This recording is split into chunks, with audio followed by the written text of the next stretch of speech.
नमस्कार, आप देख रहे हैं न्यूज़ वन इंडिया। मैं हूं आपके साथ उन्नति भटनागर। बुलेटिन की शुरुआत बड़ी खबर के साथ। ओडिशा के बालासोर में बड़ा ट्रेन हादसा। बालासोर में हुए ट्रेन हादसे में मृतकों की संख्या बढ़ गई है। ट्रेन हादसे में घटनास्थल से 233 से ज्यादा शव मिले हैं। हादसे में घायल 300 से 400 लोग अलग अलग अस्पतालों में भर्ती हैं। इस संबंध में रेल मंत्री अश्विनी वैष्णव ने घटनास्थल के लिए वो रवाना हो गए हैं। राहत और बचाव का कार्य लगातार जारी है। 100 से ज्यादा एम्बुलेंस और 50 बसें घायलों को अस्पताल ले जा रही हैं। युद्ध स्तर पर राहत बचाव कार्य चल रहा है।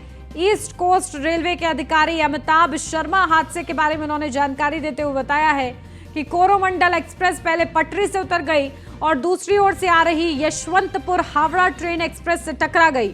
फिर कोरोमंडल एक्सप्रेस की कुछ डिब्बे पटरी से उतरकर स्टेशन पर खड़ी मालगाड़ी से टकराई।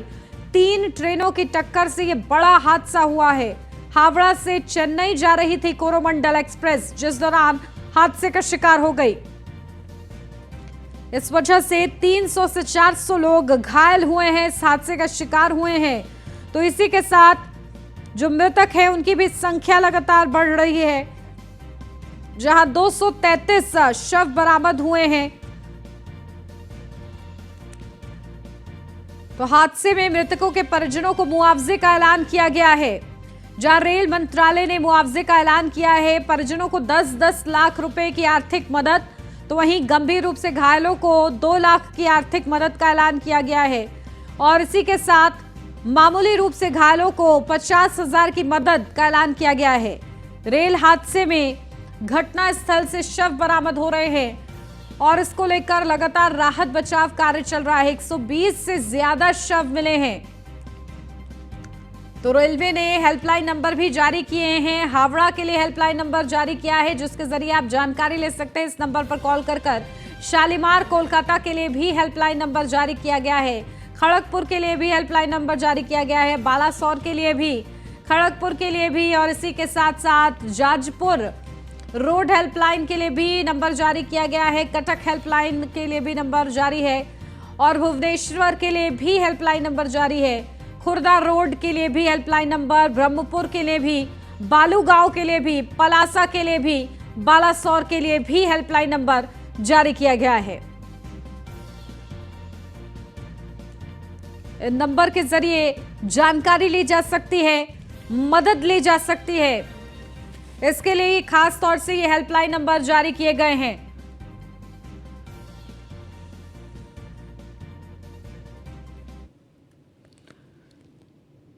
तो प्रधानमंत्री नरेंद्र मोदी ने उड़ीसा ट्रेन हादसे पर दुख जताया है। ट्वीट करते हुए उन्होंने लिखा है कि उड़ीसा में ट्रेन हादसे से व्यथित हूं। दुख की इस घड़ी में मेरी संवेदनाएं शोक संतप्त परिवारों के साथ है। घायल जल्द स्वस्थ हों। रेल मंत्री अश्विनी वैष्णव से बात की और स्थिति का जायजा लिया।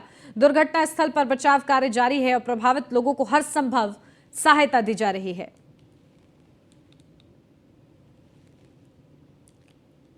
सीएम योगी आदित्यनाथ ने भी ट्वीट करते हुए दुख व्यक्त किया है। लिखा है कि उड़ीसा के बालासोर में हुई ट्रेन दुर्घटना अत्यंत दुखद एवं हृदय विदारक है।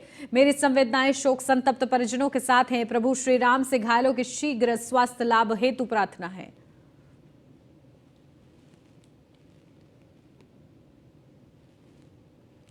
ओडिशा के बालासोर में ट्रेन हादसे पर दिल्ली के मुख्यमंत्री अरविंद केजरीवाल ने भी ट्वीट किया है। लिखा है कि ओडिशा में हुआ यह दर्दनाक रेल हादसा बेहद दुर्भाग्यपूर्ण एवं व्यथित कर देने वाला है।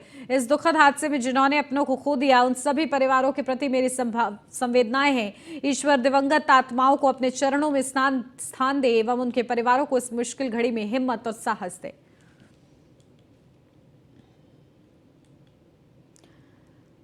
कांग्रेस महासचिव प्रियंका गांधी वाड्रा ने भी ट्वीट किया है। लिखा है, बालासोर उड़ीसा में हुई ट्रेन दुर्घटना का दुखद समाचार मिला। मृतकों के परिजनों के प्रति मेरी गहरी संवेदनाएं। मैं ईश्वर से प्रार्थना करती हूं कि सभी घायलों को जल्द स्वास्थ्य लाभ मिले। सभी कांग्रेस कार्यकर्ताओं से अपील है कि राहत कार्यों में पूर्ण सहयोग करें। तो उड़ीसा ट्रेन हादसे पर प्रधानमंत्री नरेंद्र मोदी ने भी मुआवजे का ऐलान किया है। मृतकों के परिजनों को 2 लाख की आर्थिक मदद का ऐलान। घायलों को इलाज के लिए 50,000 दिए जाएंगे। प्रधानमंत्री नरेंद्र मोदी की तरफ से भी राहत का ऐलान किया गया है। मृतकों के परिजनों के प्रति आर्थिक सहायता का ऐलान। घायलों को इलाज के लिए 50,000 की धनराशि दी जाएगी। तो मृतकों के परिवार वालों को 2-2 लाख रुपए दिए जाएंगे। तो देश में कब कब बड़े ट्रेन हादसे हुए, ये वो तारीख आपको बता रहे हैं। 2 नवंबर 2013 वो तारीख जब 8 लोगों की मौत हुई। 19 अगस्त 2013 ट्रेन हादसा, 37 यात्रियों की मौत हुई। 26 मई 2014 हादसे में 22 लोगों की मौत हुई ट्रेन हादसे में। 4 मई 2014 महाराष्ट्र के रायगढ़ जिले में कोंकण रेलवे रूट पर ट्रेन डिले हुई। 22 जनवरी 2017 को ट्रेन हादसे में 27 यात्रियों की मौत हुई। अपडेट ले लेते हैं, हमारे संवाददाता पीयूष तिवारी हमारे साथ जुड़ गए हैं। पीयूष, क्या कुछ जानकारी मिल रही है? देखिए, बड़ा ये हादसा हुआ है और आर्थिक सहायता तो दी जा रही है, लेकिन राहत बचाव कार्य भी लगातार जारी है, लेकिन दुखद ये हादसा हुआ है। क्या कुछ अपडेट आज मिल रही है इस हादसे पर? देखिए, निश्चित रूप से अगर हम बात करें तो उड़ीसा का बालासोर में बहनगा जो बाजार है, स्टेशन है, उसके पास एक बड़ा हादसा कल हुआ। और चूंकि कल देर शाम की अगर हम बात करें, ये घटना बताई जा रही है, करीब 7 बजे के आसपास की ये घटना बताई जा रही है। उसके बाद टुकड़ों टुकड़ों में खबर सामने आने लगी। पहले बताया गया कि कोरामंडल एक्सप्रेस और मालगाड़ी की टक्कर की खबर थी। इसके बाद ये भी बताया गया कि इसमें हावड़ा एक्सप्रेस की से भी कहीं ना कहीं टक्कर की बात सामने आई। इसके बाद ये स्थिति साफ हो गई कि करीब 3 ट्रेनों में टक्कर हुई है। और हादसे में अब तक की जो तस्वीरें आ रही है, कहीं ना कहीं वो काफी भयावह है, दिल को डराने वाली है। और पूरी तरीके से वहां पे राहत बचाव कार्य चल रहा है। अब तक की जो जानकारी मिल रही है, करीब 230 से ज्यादा लोगों की मौत हो गई है, 900 से ज्यादा लोग घायल हैं। कल देर जब से ये घटना हुई है, उसके बाद से ये पूरी तरीके से वहां पे रेस्क्यू ऑपरेशन चल रहा है। अभी की अगर हम बात करें, थोड़ी देर पहले रेल मंत्री अश्विनी वैष्णव वहां पे पहुंचे हुए हैं। मौके का भी फिलहाल वो घटनास्थल पर मौजूद है, मौके का वो जायजा ले रहे हैं। और उनका सीधे तौर पे कहना है कि पूरी तरीके से इस दुर्घटना के मूल कारण तक पहुंचना जरूरी है और इसके लिए उच्च स्तरीय जांच का भी आदेश रेल मंत्री की ओर से दे दिया गया है। इसके साथ ही अगर हम बात करें तो आज भारतीय जनता पार्टी के जितने भी कार्यक्रम रखे गए थे, 9 साल चूंकि केंद्र सरकार के हाल ही में पूरे हुए हैं, और उसको लेकर भारतीय जनता पार्टी ने तमाम कार्यक्रमों को रद्द कर दिया है, कहीं ना कहीं इसी ट्रेन हादसे की वजह से। और पूरी तरीके से शोक संवेदना जता रही है भारतीय जनता पार्टी के राष्ट्रीय अध्यक्ष जेपी नड्डा ने बाकायदा इसको लेकर अपना बयान भी जारी किया है। इसके साथ ही अगर हम बात करें तो अमेरिकी विदेश विभाग की बात करें तो वहां से भी उड़ीसा के बालासोर ट्रेन दुर्घटना पर शोक व्यक्त किया गया है। मौके पर पहुंचे हुए हैं रेल मंत्री और तमाम जो अधिकारी हैं रेलवे के, वो भी पहुंचे हुए हैं। तमिलनाडु की बात करें तो 1 दिन का राजकीय शोक तमिलनाडु ने घोषित किया है। इसके साथ ही उड़ीसा की अगर हम बात करें तो उड़ीसा में भी 1 दिन का राजकीय शोक की घोषणा की गई है। केंद्रीय स्वास्थ्य मंत्री मनसुख मंडाविया ने सीधे तौर पे एम्स भुवनेश्वर को निर्देश दिए हैं कि जो पर्याप्त मेडिकल सेवाएं हैं वो बेहतर से बेहतर वहां पे बहाल की जाए। बालासोर में रात भर में करीब 500 यूनिट खून एकत्रित किया गया है। यानी कि जिस तरीके से गंभीर रूप से जो घायल लोग हैं, बिल्कुल। देखिए, दुखद ये हादसा हुआ है और इस हादसे को लेकर अब सभी जो है अपनी संवेदनाएं प्रकट कर रहे हैं। तो वहीं घायलों के इलाज में कोई कोरकसर ना रहे, लापरवाही ना हो, इसको भी सुनिश्चित करने के लिए प्रशासन जो है मुस्तैद नजर आ रहा है। पीयूष, आप बने रहिए हमारे साथ, लौटती हूँ आपके पास। दिल्ली से अगली खबर, आज बीजेपी के होने वाले सभी कार्यक्रम स्थगित। बालासोर ट्रेन हादसे की वजह से बीजेपी के सभी कार्यक्रम रद्द कर दिए गए हैं। बालासोर ट्रेन हादसे पर जेपी नड्डा ने दुख जताया है। यह भयावह रेल हादसा अत्यंत ही दुखद है। आज होने वाले बीजेपी के सभी कार्यक्रम स्थगित। राष्ट्रीय अध्यक्ष जेपी नड्डा का ये बड़ा बयान, जहां बालासोर हादसे पर उन्होंने कहा है कि यह भयावह रेल हादसा अत्यंत ही दुखद है और इसी के चलते बीजेपी के जो तमाम बड़े कार्यक्रम आज थे वो सभी स्थगित कर दिए गए हैं। अपडेट ले लेते हैं, पीयूष बने हुए हैं हमारे साथ। पीयूष, आज बीजेपी के सभी कार्यक्रम स्थगित हो गए हैं। हृदय विदारक जो घटना हुई है उसके चलते ये फैसला लिया गया है। जी बिल्कुल, अगर हम बात करें तो बालासोर की घटना ने पूरे देश को झकझोर कर निश्चित रूप से रख दिया है। और भारतीय जनता पार्टी ने चूंकि इससे पहले आज के लिए तमाम जो कार्यक्रम है वो तय किए थे। खुद भारतीय जनता पार्टी के राष्ट्रीय अध्यक्ष का भी कई कार्यक्रम था। 9 साल पूरे होने पर आज भारतीय जनता पार्टी दिल्ली में भी प्रेस कॉन्फ्रेंस करने वाली थी। हरदीप सिंह पुरी केंद्रीय मंत्री हैं, उनकी प्रेस कॉन्फ्रेंस दी। सभी कार्यक्रमों को पूरी तरीके से आज के लिए रद्द कर दिया गया है। और कहीं ना कहीं भारतीय जनता पार्टी के राष्ट्रीय अध्यक्ष जेपी नड्डा ने बाकायदा बयान भी जारी किया है और कहीं न कहीं इस पूरे हादसे पर दुख जताते हुए कहा है कि ये भयावह रेल हादसा अत्यंत दुखद है और मन को शोकाकुल करने वाला है। उनकी ओर से ये कहा गया है कि हृदय विदारक जो घटना है उससे वो आहत है, मर्माहत है और इस दुर्घटना को देखते हुए तमाम जो केंद्र सरकार के 9 साल के पूरे होने के अवसर पर कार्यक्रम है, वो आज के लिए स्थगित कर दिया गया है। इसके साथ ही उन्होंने जिनके घर से कोई कैजुअलिटी हुई है, उनके परिवार वालों को के लिए उन्होंने कहीं न कहीं संवेदना भी व्यक्त की है और निश्चित रूप से भारतीय जनता पार्टी की ओर से आज सारे कार्यक्रम जो होने वाले थे वो रद्द कर दिया गया है और जिस तरीके से ये दुखद घटना हुई है, करीब 230 लोगों के मौत की खबर अभी तक आ रही है। पूरे देश को झकझोर कर इस घटना ने रख दिया है। फिलहाल वहां पे अगर हम बात करें तो तमाम जो राहत बचाव कार्य है अभी जारी है। करीब अभी जो अपडेट आ रही है वो ये भी बताया जा रहा है कि 900 से ज्यादा लोग घायल भी बताए जा रहे हैं। तो लगातार घायलों की संख्या में भी इजाफा हो रहा है और ये भी बता दें आपको कि जिस तरीके से रेस्क्यू ऑपरेशन किया जा रहा है, रेल मंत्रालय ने की ओर से कल मुआवजे का भी ऐलान किया गया था और करीब मृतकों के परिवार वालों को 10-10 लाख रुपए दिए जाने की घोषणा भी की गई थी। इसके अलावा प्रधानमंत्री ने भी मुआवजे की घोषणा की है।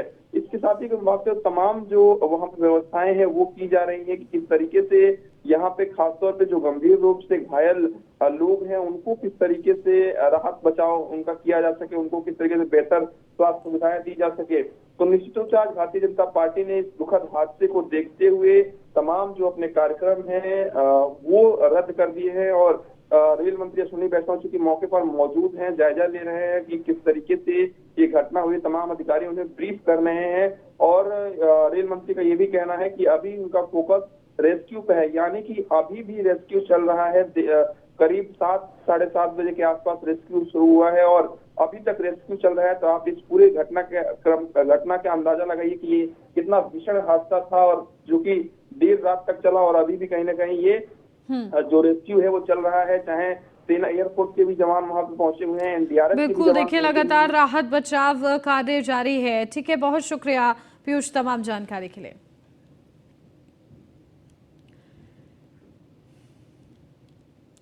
सीएम योगी आदित्यनाथ का वाराणसी का दौरा, आज 2 दिवसीय दौरे पर वाराणसी जाएंगे सीएम योगी आदित्यनाथ। वाराणसी में कई कार्यक्रमों में करेंगे शिरकत। खेलो इंडिया के समापन समारोह में शामिल होंगे सीएम योगी और इसी के साथ केंद्रीय मंत्री अनुराग ठाकुर भी उनके साथ मौजूद रहेंगे। वाराणसी में G20 की तैयारियों पर भी बैठक करेंगे सीएम। तो वाराणसी में कई कार्यक्रमों में शिरकत करेंगे सीएम योगी आदित्यनाथ। केंद्रीय मंत्री अनुराग ठाकुर भी उनके साथ मौजूद रहेंगे। खेलो इंडिया के समापन समारोह में शामिल होंगे। तो वहीं G20 बैठक को लेकर तैयारियों की समीक्षा भी की जाएगी। तो 2 दिवसीय दौरा है सीएम योगी आदित्यनाथ का वाराणसी का। तो बेहद ही महत्वपूर्ण ये दौरा बताया जा रहा है सीएम योगी आदित्यनाथ का। 2 दिवसीय दौरे पर वाराणसी जाएंगे सीएम योगी आदित्यनाथ। केंद्रीय मंत्री अनुराग ठाकुर भी उनके साथ मौजूद रहेंगे। तो कई बड़े कार्यक्रम निर्धारित हैं, जहां एक तरफ G20 बैठक को लेकर तैयारियों की समीक्षा करनी है, तो इसी के साथ साथ खेलो इंडिया के समापन समारोह में भी शामिल होना है। विशेष ये दौरा बताया जा रहा है सीएम योगी आदित्यनाथ का। अपडेट लेते हैं, हमारे संवाददाता स्कंदता मिश्रा हमारे साथ जुड़ गई, सीधा उन्हीं का रुख करते हैं। स्कंदता, देखिए महत्वपूर्ण दौरा सीएम योगी आदित्यनाथ का 2 दिवसीय बताया जा रहा है, लेकिन लखनऊ में भी उनके कार्यक्रम है। कितने बजे रवाना होंगे लखनऊ से सीएम योगी? देखिए, आपको बता दें 2 दिवसीय दौरा है सीएम योगी आदित्यनाथ का वाराणसी के लिए और काफ़ी महत्वपूर्ण माना जा रहा है क्योंकि आज खेलो इंडिया का समापन है, उसमें भी सीएम योगी आदित्यनाथ शामिल होंगे। इसके अलावा और वाराणसी में अनुराग ठाकुर जो केंद्रीय मंत्री है वो भी मौजूद रहने वाले हैं सीएम योगी आदित्यनाथ के साथ। इसके अलावा जो पार्टी के तमाम विधायक हैं, पदाधिकारी हैं वाराणसी के, वो भी सब मौजूद रहेंगे और तमाम जो कार्यक्रम है सीएम योगी आदित्यनाथ के 2 दिन लगातार, उन सभी कार्यक्रमों में सीएम योगी आदित्यनाथ शिरकत करेंगे।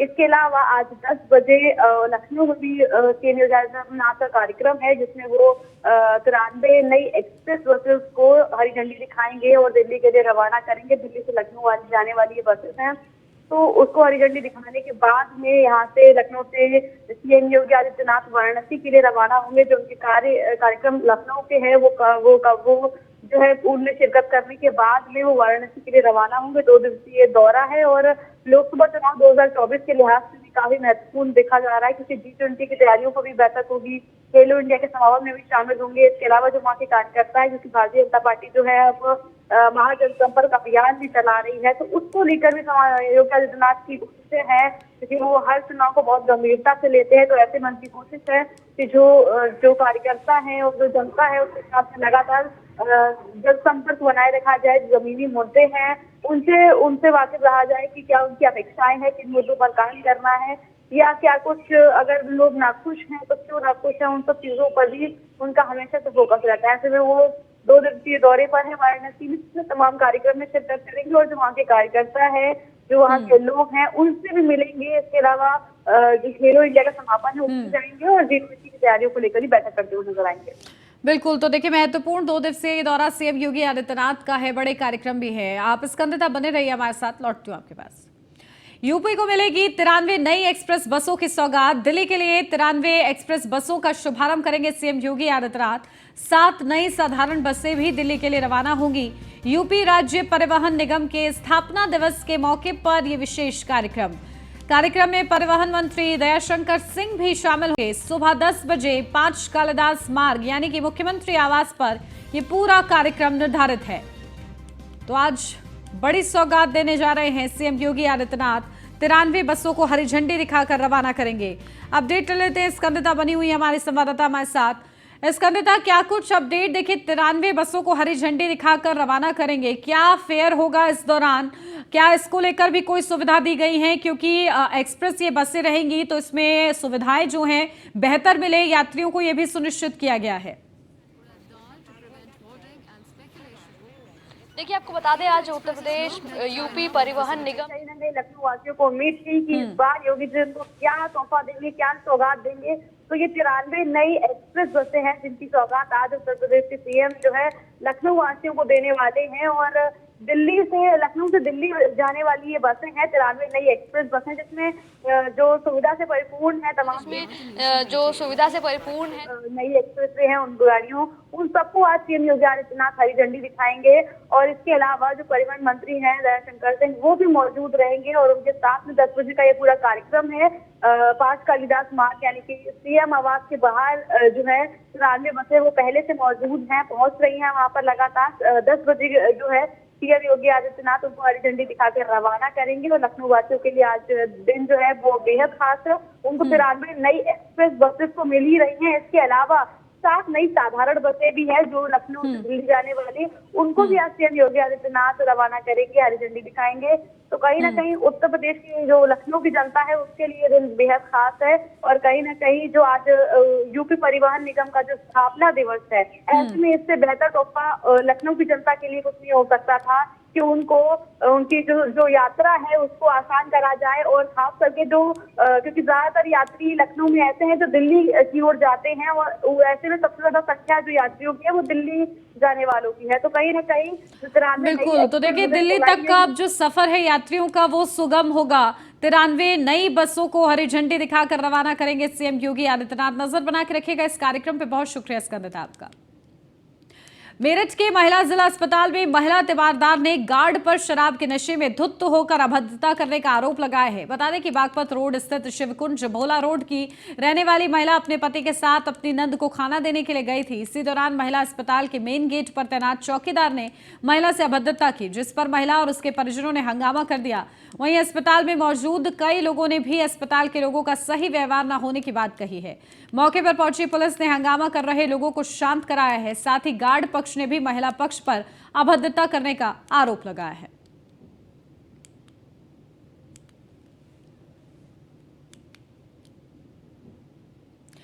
क्या आपने पुलिस कर्मियों के बीच मोर का योगा और नृत्य करते कभी देखा है? तो चलिए हम आज आपको दिखाते हैं कि मोर का अद्भुत रूप, जहां पहले मोर कमांडर का काम करता है, फिर योग कर रहे पुलिस कर्मियों के बीच नाचता खिलखिलाता भी दिखता है। देखिए रिपोर्ट।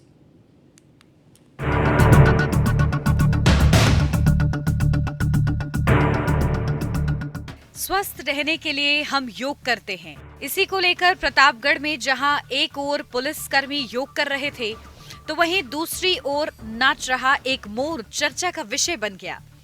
दरअसल योग कर रहे पुलिस कर्मियों के साथ राष्ट्रीय पक्षी मोर भी झूमता, खिलखिलाता, नाचता देखा जा रहा है। स्क्रीन पर दिख रही इस तस्वीर को गौर से देखिए, कैसे पुलिस कर्मियों के साथ मोर घूमता नाचता दिख रहा है। पुलिसकर्मी योग करने में लगे हैं। दूसरी ओर मोर पहले तो कमांडर बनकर पहरेदारी करता दिख रहा है। मैदान के चारों ओर चक्कर लगाकर शायद सुरक्षा को मजबूत करने की कोशिश कर रहा है। पक्षी है, इसे भी मालूम है कि पुलिस जनता के लिए दिन रात एक करती है, तो हम भी इनके लिए कुछ करें। शायद यही सोचकर मोर पहले पहरेदारी करता दिख रहा है, फिर पुलिस कर्मियों के साथ आसपास घूमकर पंख फैलाए नाचता दिख रहा है। मोर और मनुष्य का ये प्रेम अद्भुत नजर आ रहा है। सुबह जब पुलिसकर्मी व्यायाम करते हैं, वहाँ पे योगा करते हैं, मेडिटेशन करते हैं, तो मोर भी उनके साथ एक तरह से पार्टिसिपेट करता है। पुलिसकर्मियों को भी अच्छा लगता है और इसका साइकोलॉजिकल इम्पैक्ट भी बड़ा अच्छा है। एक सुकून मिलता है, काम करने में रुचि बढ़ती है। साथ के साथ में जो फरियादी आते हैं वो भी वहाँ पर मोर को देखकर और नृत्य देखकर उनको भी अच्छा लगता है, उनकी भी परेशानियाँ कम होती है। दरअसल लालगंज कोतवाली में राष्ट्रीय पक्षी मोर ने अपना आशियाना 4 महीने से बना रखा है। मोर रोजाना शाम 4 बजे से सुबह 9 बजे तक थाने परिसर में घूमता दिखाई देता है। पुलिस थाने की रखवाली के साथ ही पुलिस कर्मियों के सभी कामों में शामिल होता है। पुलिसकर्मी भी अपने योग कमांडर मोर का विशेष ख्याल रखते हुए उनको दाना पानी की व्यवस्था करते हैं। लेकिन इस बार पुलिसकर्मियों से ज्यादा मोर का योग का वीडियो मशहूर हो रहा है। देखिए, जनपद प्रतापगढ़ में थाना लालगंज एक ISO सर्टिफाइड थाना है और थाने परिसर में बड़े अच्छे लॉन वहाँ पे बनाए गए हैं। विगत कई महीने से राष्ट्रीय पक्षी मोर वो डेली शाम को करीब 4 से 5 बजे के आसपास वहाँ पे आता है और सुबह करीब 8-9 बजे तक वहाँ पे रहता है। पुलिसकर्मियों के द्वारा भी उसका विशेष रूप से ख्याल रखा जाता है। दाना पानी खाने की व्यवस्था वहाँ पे की जाती है। तो देखा आपने 2 जीवों के बीच का प्रेम। हम अगर किसी को प्रेम दे रहे हैं तो सामने से भी प्रेम का भाव प्रकट होता है। ठीक इसी तरह प्रतापगढ़ का लालगंज थाना ISO सर्टिफाइड थाने में पुलिसकर्मी और मोर के बीच का प्रेम रिश्ता भले ही रस्सी की डोर की तरह हो, लेकिन पत्थर की तरह मजबूत है। न्यूज़ 1 इंडिया के लिए प्रतापगढ़ से मनोज सिंह की रिपोर्ट।